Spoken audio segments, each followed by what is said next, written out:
53 years old Gerald DeBerry joined the search effort for Melinda Stratz in October of 2011 at northeast of Fairbanks of Alaska. Gerald was a veteran searcher and knew the area very well. He had participated in lots of missing cases in this area. On October 10, 2011 at 2 a.m., Melinda got separated from her group coming from the wilderness on her four-wheeler at Long Creek Lodge. After some time, the group realized Melinda was missing and her brother contacted authorities. Her brother told them Melinda's four-wheeler, trailer and her Jack Russell Terrier were missing as well. On the morning of the same day, a group of searchers and state troopers came to help with the search. Gerald DeBerry was among the searchers.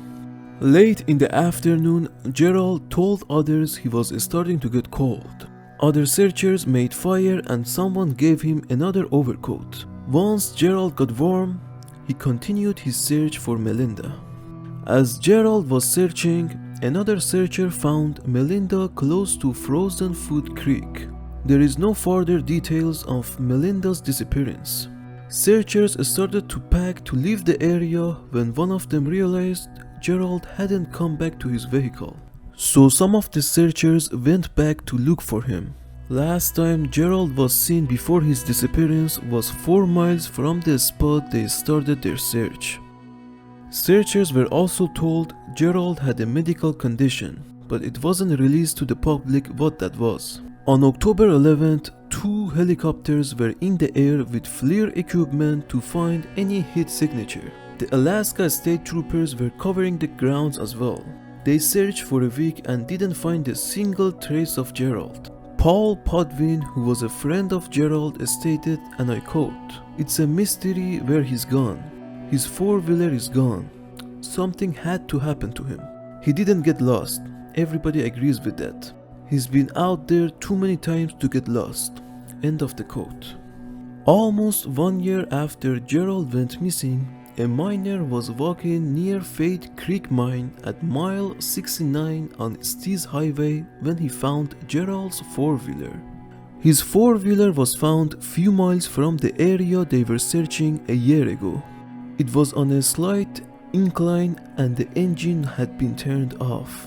There was another massive search for Gerald in the area, but nothing was found. Gerald DeBerry has never been found.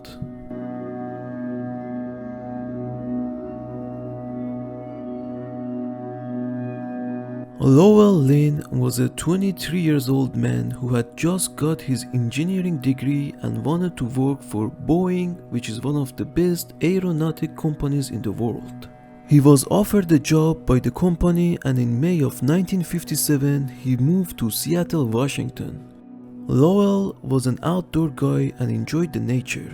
On November 31st of 1957, Lowell and his friend Harry decided to drive to Mount Rainier on a snowshoeing up the mountain and then skiing down.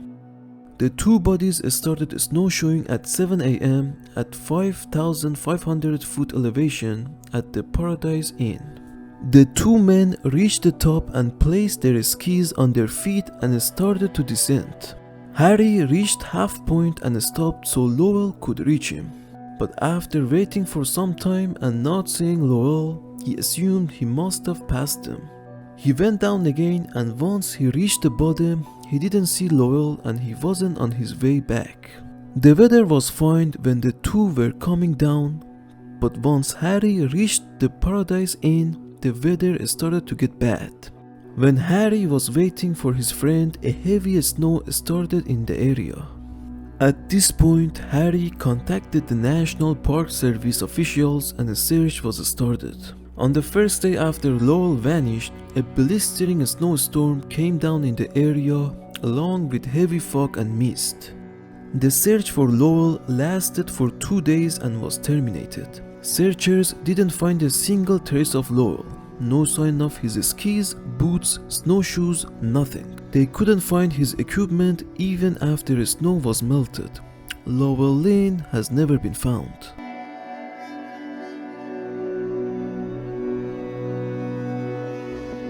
On July 12, 2010, 57 years old Robert Perry Bissell left his residence in Portland, Oregon for a short hiking trip in the Roaring River Wilderness area, which is on the west side of Mount Hood National Forest.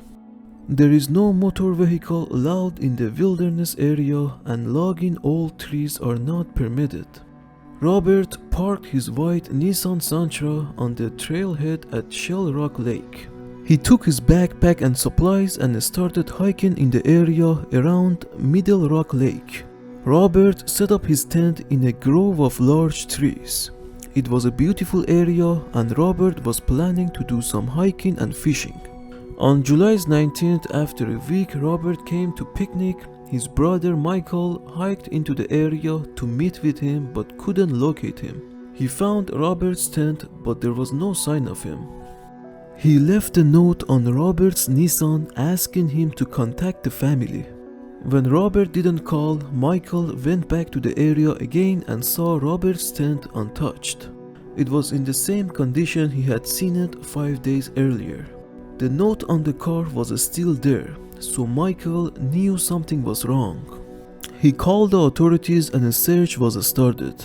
The county sheriff sent a team to check on Robert's tent and they found everything you expect to find in a tent of someone who's spending time in nature.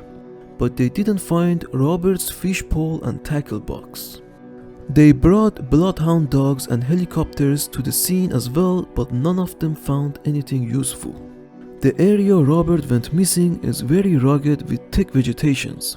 During the search, they found 2 other campers in the area that confirmed they saw Robert and talked with him, but that was early in his trip. Searchers never found any scene indicating Robert was attacked by an animal.